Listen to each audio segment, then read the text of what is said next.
Bonjour à toutes et à tous et bienvenue à Sérigné. C'est la première fois qu'on vient par ici, à Sérigné. C'est pas très loin de Pissot. Ça donne du sens d'ailleurs à ce que fait notre invité, puisque Morgane Kermarek est directeur adjoint du groupe Établière, bientôt directeur. Hein, ce vendredi, il sera le directeur. Eh bien, il y a un institut décentralisé à Pissot qui s'occupe notamment des métiers de l'environnement. Morgane Kermarek.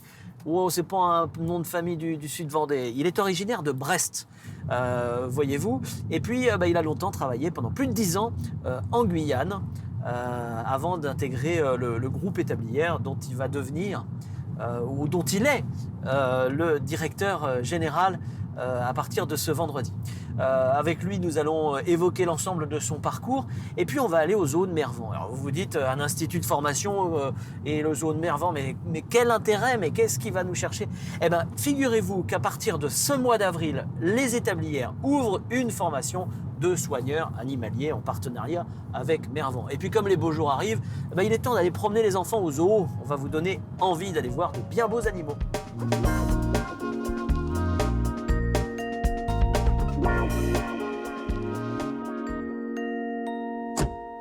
Elle est drôlement jolie cette église. Je suis enchanté de venir pour la première fois à Sérigné parce que je ne connaissais pas du tout cette église. Morgane, depuis combien de temps, on va se tutoyer parce qu'on se connaît, hein, donc on va le dire. Depuis combien de temps tu es aux Établières? 7 ans. 7 ans, presque jour pour jour. C'était le 1er février 2011. Comment tu es arrivé aux Établières? Comment je suis arrivé aux Établières? J'habitais 10 ans en Guyane, où je construis un peu ma vie de famille là-bas. Et voilà, après 10 ans de Guyane, la Guyane a beau être grand en surface, petit en territoire, donc on tourne en rond au bout d'un moment et on se dit, tiens, pourquoi pas revenir en métropole, rapprocher les enfants qu'on a eus, des grands-parents, des cousins. Et donc on a postulé, j'ai postulé et j'ai été pris, voilà, comme toute personne. Est-ce qu'il y avait cette ambition dès le départ que de devenir directeur général des Établières? Ou ça s'est fait au fur et à mesure et Jean-Claude Forconit l'a proposé avec Hervé Pillot, donc le président du groupe Établières à un moment? L'ambition dès le départ, non, pour ma part, non. Moi, je postulais pour un poste de responsable de lycée, de responsable d'une école, d'une association. Maintenant, par contre, effectivement, le conseil d'administration ambitionnait déjà à l'époque le recrutement de quelqu'un qui, à terme, pourrait remplacer progressivement Jean-Claude. C'est bien, belle opportunité. Ouais. On est juste installé maintenant, installé. Là, deux pieds en Vendée, on en bouge plus. Et avec plaisir en plus. Bon, allez, on monte dans la voiture et puis on va se promener.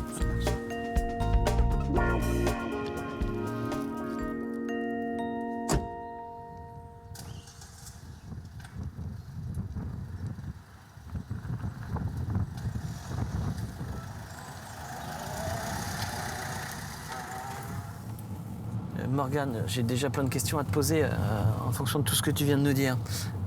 Si je reprends les trucs par le commencement, la Guyane peut-être? Allez, partons en Guyane. Alors, on fait ses études. C'est vrai, c'est la bonne saison? C'est la bonne saison. Pourquoi il fait beau ou non, c'est le carnaval.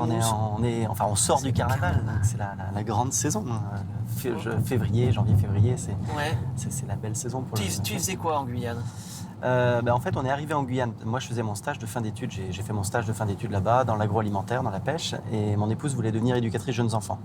Donc, il y avait une école qui ouvrait là-bas. Ma grande sœur y habitait. On passait des vacances. On s'est dit, tiens, pourquoi pas. On a fait le saut. Et de l'agroalimentaire, qui était vraiment le domaine où je rêvais de travailler, finalement, j'ai été enseignant pendant 2 ans et rapidement responsable de structure de formation. D'accord. Jusqu'à ouvrir la première école de commerce de Guyane. Tu as construit ta vie, tu as monté une école de commerce là-bas, etc. Qu'est-ce que tu as en termes de mentalité, de bon esprit, de valeurs positives? Qu'est-ce que tu as ramené de la Guyane qui te sert encore aujourd'hui? Qu'est-ce que j'aurais ramené? Justement, l'ouverture peut-être sur les autres. C'est-à-dire que c'est quelque chose qu'en métropole, on a eu du mal à trouver et que nous, on entretient. C'est le fait, on arrive chez les autres et les autres peuvent venir chez nous sans prévenir en quelque sorte, que ce soit pour dormir, que ce soit pour rester. Voilà, la maison elle est ouverte et on y va. Il y a un accueil en Guyane comme ça, c'est-à-dire qu'il y a un accueil comme ça, voilà. C'est ça, j'ai un problème le week-end, j'ai pas de voiture, je dois aller à un endroit, j'appelle un copain, il me prête sa voiture, je suis parti. Alors les gens vont dire mais c'est pareil en métropole. Oui, mais c'est très accentué finalement en Guyane, ce phénomène. passe à côté de Pissotte, tu as un institut là Oui. Oui. Qui forme au métier de l'environnement, c'est ça? C'est ça. Il y a les métiers de l'environnement. Pas que ça d'ailleurs. Non, voilà, il y a une école d'aérographie aussi, donc c'est tout ce qui est peinture avec un pistolet aérographe. D'accord. Donc un peu ce avec quoi on fait du tuning notamment, mais ça sert dans bien d'autres domaines. Ouais. Et une formation donc de géolocalisation, tout ce qui est voilà, géolocalisation, les GPS, des choses comme ça. Très bien. Transition toute trouvée du coup pour parler des établis. Donc tu as postulé parce que vous souhaitiez rentrer ou parce que ton temps était fini en Guyane? Non, on souhaitait rentrer. J'avais créé l'école de commerce, il y avait les enfants grandissaient, mon fils aîné avait... Oui, à l'époque il avait 5 ans, maintenant il a 12 ans là maintenant. Mon fils aîné, ma fille avait 3 ans, elle a donc 1, 2, 3, 4, 5, 6, 7, 8, 9 ans. C'est la différence entre les hommes et les femmes. Voilà. Tu sais, chez les femmes c'est instinctif, chez les hommes ils disent attends, combien? Ouais. Bon, voilà, j'ai démasqué. D'accord, c'est ça. Et donc là, l'idée c'était pour les enfants, de la scolarisation. C'était plus se rapprocher des grands-parents, des cousins. D'accord. En côte atlantique pour la mer. C'est ça. Et après, je voulais m'occuper essentiellement d'un établissement de formation parce que j'avais créé l'école de commerce, je voulais ça. Donc j'ai postulé pas grand-chose, 2, 3, 4 offres. Ça partait de... Alors c'était pas la côte atlantique, mais de Berck, dans le nord, jusqu'à Biarritz en quelque sorte. Mais il y a eu 2, 3 offres, dont les établières. Et clairement, c'est celle qui m'interpellait le plus parce que c'était intriguant cet établissement qui était non seulement un lycée mais qui était un groupe en même temps, c'était intriguant et j'aimais bien l'histoire, les valeurs qui étaient derrière. Il faut savoir que mon père était proviseur de lycée public et aujourd'hui est diacre à la retraite. Donc la combinaison des deux, proviseur, directeur d'un lycée privé fait un peu la combinaison de catholique, fait un peu la combinaison entre les deux. Quoi. D'accord. Donc ça veut dire que, d'abord il y a des valeurs aux établières et ça veut dire que tu vis ton investissement professionnel comme un engagement, voire comme une vocation? Oui, et je réfléchis à la réponse que je pourrais te donner. T'as vu les questions? Oui, parce que justement, ça porte ces valeurs d'ouverture sur les autres, ces valeurs de service, notamment aux professionnels, de service à l'apprenant, dans lesquels je me retrouve complètement. Donc aujourd'hui, lorsqu'on mène un projet aux établières, je pense les projets qui nous viennent à l'esprit sont des projets qui naturellement sont dans ces valeurs-là, rejoignent ces valeurs-là. On est, je parle des migrants par exemple, on a mis en place il y a 2 ans un projet. Revenir sur les migrants. Mais dis-nous. Avec le département, on a mis en place un projet d'accueil de mineurs étrangers en tant qu'établissement catholique. Pour nous, c'était naturel, c'était normal. Il fallait, d'ailleurs, le pape nous a tendu la perche un paquet de fois avec ses paroles, accueillez-les. Pour nous, c'était normal, il fallait qu'on le fasse. Et aujourd'hui, je ne regrette pas du tout. On a des taux de placement en formation qui sont intéressants pour eux. Ça rentre dans nos missions en quelque sorte. Donc oui. Aujourd'hui, c'est pas seulement pour un engagement professionnel, mais c'est vraiment avec des convictions liées à des valeurs. Ce qui est difficile à comprendre pour le grand public dans les établières, c'est la variété des engagements du groupe. Il y a une piscine, on accueille des migrants dans des établissements et on est lycée agricole. Oui. Comment on peut expliquer ça et comment on peut le dire de manière simple? En gros, de manière simple, on va parler de logique de service de développement de l'individu. Mais en fait, chronologiquement, comment ça s'est créé? Il y a un lycée, qui en 84, quand M. Forconi est arrivé à la direction générale du groupe, un lycée Jean-Claude Forconi, figure locale. Voilà, le lycée n'allait pas très bien. Il a pris la direction, a créé des BTS, des formations en agroalimentaire, etc. De fil en aiguille, sous l'impulsion du département, le département voulait un département dans lequel on ne concentre pas 80% de l'activité économique sur le chef-lieu, mais avec 20% ailleurs, comme la plupart des départements français, mais qu'on soit un peu l'inverse, avec une vraie répartition territoriale. D'ailleurs, en Vendée, c'est ce que j'apprécie, c'est qu'on passe de villes de 10 000 habitants d'un endroit à un autre, entre Chaland, Montaigu, les Herbiers, les Sables, Luçon, etc. On a un paquet de villes finalement de plus de 10 000 habitants. Et donc il y a une répartition économique qui est très très forte. Et de ce schéma, il fallait avoir des instituts pareil sur ces sites-là. Et donc les établis ont soutenu le département dans cette vision de politique en fait, du département. Et donc dans un développement et dans C'est un ça. maillage territorial. Après, il fallait des logements, plus gros.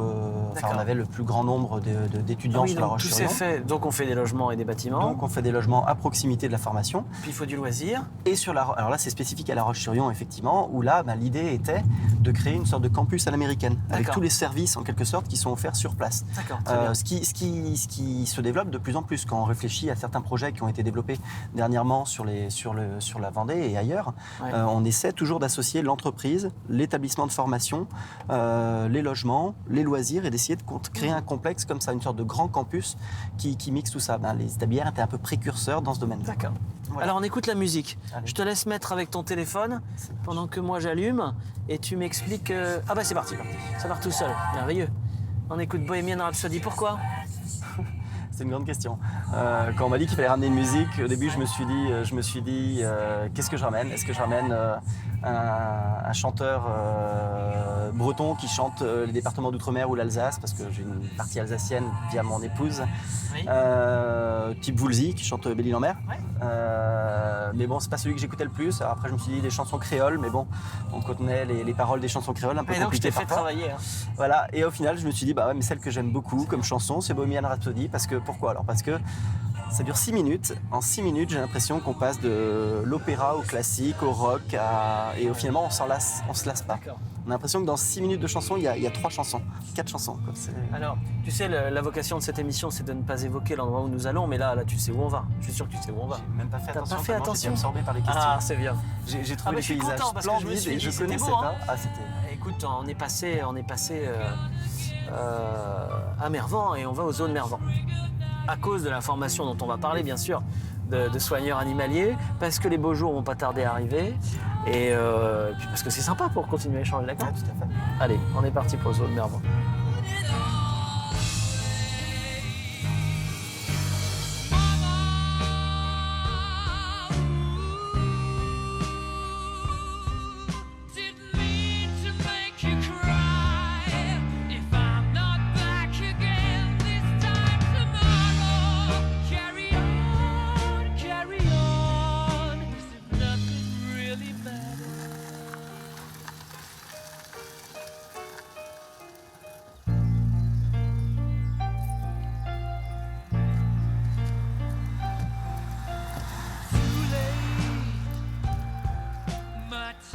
Bienvenue donc aux zones Mervan. C'est la première fois que tu viens ici, en fait. Oui. Même si vous êtes partenaire, tu auras l'occasion de revenir avec tes futurs étudiants. C'est ça. C'est quoi d'ailleurs le profil d'un étudiant soigneur animalier ? Parce qu'en préparant cette émission, tu m'as dit, c'est pas des jeunes, non. Pas des jeunes enfants. Non, majeurs, plus de 18 ans, ayant déjà une expérience développée en parc zoologique ou en ferme ou etc. Ferme pédagogique, mais en tout cas vraiment quelqu'un qui a déjà la maturité, qui a mûri son projet et qui a envie d'aller vers ça, qui sait qu'il veut en faire son métier. D'accord. C'est une formation qui est innovante ? Oui, dans le sens où aujourd'hui les formations qui sont proposées sont des formations de 10 mois, avec la moitié du temps en stage, l'autre moitié en formation. Et là, celle qu'on va proposer, elle propose... Ah, voilà. C'est pour moi. Elle propose en plus un stage à l'étranger, elle propose ce qui est indispensable lorsqu'on accueille des touristes en même temps pour faire l'animation. Un stage à l'étranger, propose passe tout le règne animal en revue, etc. Donc à partir de là, et il y a des Ça chatouille. Il y a une façon de faire les cours avec des ateliers dans les zoos qu'on compte mettre en place, qui sera aussi totalement innovante par rapport à ce qui se fait aujourd'hui. D'accord. Il y avait un besoin, et c'est un peu l'ADN des établis. Il y a un besoin, on essaie d'y répondre. C'est ça. On sent qu'il y a un besoin, qu'il y a un truc qui n'existe pas, et là on va y aller. C'est ça, que ce soit dans le monde des parcs zoologiques, avec un besoin affirmé. On a travaillé ça avec les professionnels, notamment Sébastien Laurent et d'autres professionnels. Oui. On a travaillé ça avec eux, ce projet. C'est bien chaud, moi. Oui, c'est vrai. Non, mais ils sont gentils, Et pareil, on va travailler avec d'autres professionnels. Quand on a ouvert l'école de bijouterie, c'est pareil, c'est des professionnels qui nous ont accompagnés dans le projet. C'était La plus Auge, bijouterie. maintenant c'est les herbiers. Ah d'accord, les C'est herbiers. passé aux herbiers. D'accord. Et voilà, donc quand on a travaillé avec les professionnels, on travaille à chaque fois avec les professionnels pour créer la formation, D'accord. de sorte à ce qu'elle évolue constamment en fonction des besoins des Donc ça veut professionnels. dire que vous êtes en capacité d'ouvrir, de fermer, d'ouvrir, de fermer. C'est C'est la ça. volonté réelle C'est ça. que de coller au plus près des entreprises. C'est aussi un peu l'ADN de la Vendée en fait. Oui, C'est bah l'entreprise oui, tout à fait. l'entreprise à la campagne, vous c'est Ouais. la formation à la campagne. quoi. C'est ce que j'ai adoré quand je suis arrivé en Vendée, justement, c'est cette perception de l'entreprise où, là j'entendais des statistiques, alors ça n'a rien à voir avec la Vendée, mais ça me ramène à la Bretagne. Ouais. C'était il y a 2 jours où j'entendais que Rennes, plus de 70% des gens étaient contents de leur travail à Rennes. C'est un peu le ressenti que j'ai avec la Vendée. Les gens ne perçoivent pas l'entreprise comme un lieu où il ne fait pas bon vivre. On perçoit plus l'entreprise comme un lieu où on va aussi prendre du plaisir, on va partager, on va etc. Et d'où naît l'esprit entrepreneurial. Évidemment. Et c'est l'ADN des établis, mais je pense que c'est même c'est très très présent en Vendée, c'est ce que j'ai beaucoup apprécié. Ouais, ouais. On va continuer à parler de la Vendée et du Rotary.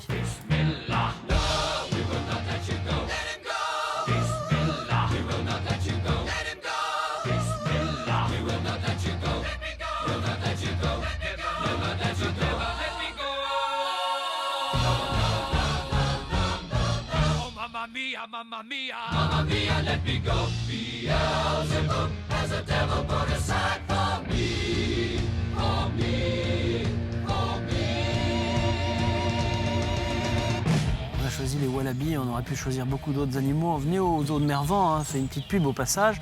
Il y a plein d'endroits comme ça où on peut être au milieu des animaux. Il y a des oiseaux derrière avec une belle volière. Il y a aussi plein de chèvres et des lamas pour les petits. Voilà pour la petite parenthèse pub pour le zoo de Mervan. On parlait de la Vendée à la seconde. Tu es tombé amoureux de la Vendée Oui, clairement, oui.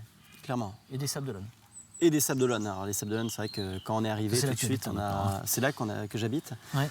Mon épouse, lors de l'entretien de recrutement aux établières, j'avais été retenu. Le soir même, je la prenais, venant de Guyane pour 3 jours pour faire l'entretien, préparer l'emménagement, etc. et repartir en Guyane après. Donc c'était un peu la course pendant ces 3 jours-là.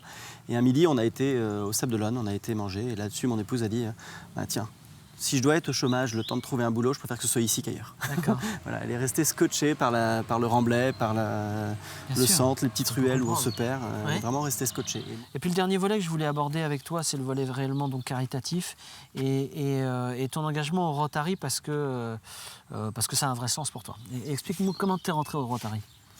Le Rotary, il y avait un copain qui m'en parlait depuis pas mal de temps, qui en était membre. Et là-dessus, ça m'a amené à me poser la question. Je me suis dit, mais combien de temps chaque semaine je prends pour les autres, mais de façon complètement gracieuse, pas Ouais. à travers les projets qu'on mène aux établières, où là, je suis rémunéré pour ça, pas... Je veux dire, même pas l'association de parents d'élèves où j'y retrouve un intérêt par rapport à mes enfants, mais combien de temps, de façon complètement désintéressée, je passe pour les autres. D'accord. Et là-dessus, je me suis dit, mais au final, avec l'activité professionnelle, avec la famille, des enfants en bas âge, etc., au final, pas tant que ça. Et lui m'a parlé de toutes les actions qui étaient menées. Et j'ai dit, pourquoi pas. Je me suis lancé et aujourd'hui, je le vis pleinement. Je suis vraiment content. Alors tu fais Pleinement, quoi? alors, Comment je ça suis s'organise un peu le Rotary? Tu as des réunions hebdomadaires, mensuelles C'est ça, il y a des sur des réunions projets dédiés? hebdomadaires. C'est ça, exactement. Réunions hebdomadaires avec des projets dédiés. Hebdomadaires, ah, c'est quand même un engagement. Tous les jeudis, on se retrouve. Alors voilà, mais après, il y a une tolérance. C'est-à-dire que là, clairement, ça fait 2 mois. Entre les 3 derniers mois, j'ai dû aller 3 fois. Pourquoi? Parce que le manque de temps professionnel, la famille, etc. Et par contre, Mais il y a une tolérance là-dessus. Par contre, en parallèle, bien jusqu'où que tu veux aller. je n'assiste pas aux réunions, Ouais. je travaille sur des projets. Donc là, par exemple, le projet, c'est dimanche prochain où il y a Espoir en tête. Donc c'est un film qui est passé. Ça coûte 15 € le film au cinéma. Mais 8 € sont versés, en l'occurrence, pour la recherche sur le cerveau. D'accord. Donc voilà, c'est un peu les principes. Il y a bientôt une action pour des personnes handicapées qu'on fait voyager à cheval, en avion, en bateau, etc., etc. Où là, pendant un samedi, un week-end, on va s'investir pleinement dessus. Oui. Voilà, donc ce que j'ai bien apprécié aussi, c'est la mentalité dans le club dans lequel voilà, ils ne sont pas regardants, on n'est pas présent, c'est pas un drame. On comprend l'activité professionnelle. D'accord. Une dernière question. Quelle est l'activité qui t'est, dans le panel de ce qu'on vient d'évoquer entre les établières et la vie personnelle, alors c'est la famille, j'imagine, qui te comble le plus, mais qu'est-ce qui te rend le plus fier professionnellement aujourd'hui? Aujourd'hui, c'est les petites formations qu'on va mener pour des entreprises. Une entreprise qui va nous solliciter. Je pense que c'est ça. Hein. C'est peut-être parce que c'est l'actualité du moment qui m'amène à dire ça. Oui, Peut-être que dans 2 semaines, j'aurais dit autre chose. Ouais. Mais en ce moment, c'est vrai que je suis fier du service qu'on rend aux entreprises. Une entreprise vient nous voir, nous dit voilà, j'ai tel problème, ou un groupe d'entreprises, j'ai tel problème en emploi. Il me manque tel type de salarié, tel type de métier. Est-ce que vous pouvez faire quelque chose pour nous? Et là-dessus, on a une réactivité avec certains collègues. On se met vite en groupe projet et vite on essaie de travailler avec eux pour avancer. Et c'est quelque chose qui, comme j'aime le projet, j'aime le développement, c'est un peu ma formation d'origine. Donc à partir de là, j'y retrouve un plaisir immense, quoi. Très bien. Merci beaucoup Morgane d'être venu nous voir. Nouveau directeur des Établières. Et puis nous on se retrouve la semaine prochaine pour un nouvel numéro de Sans détour. On va continuer à faire une petite balade au zoo, on n'a pas tout vu encore. À bientôt.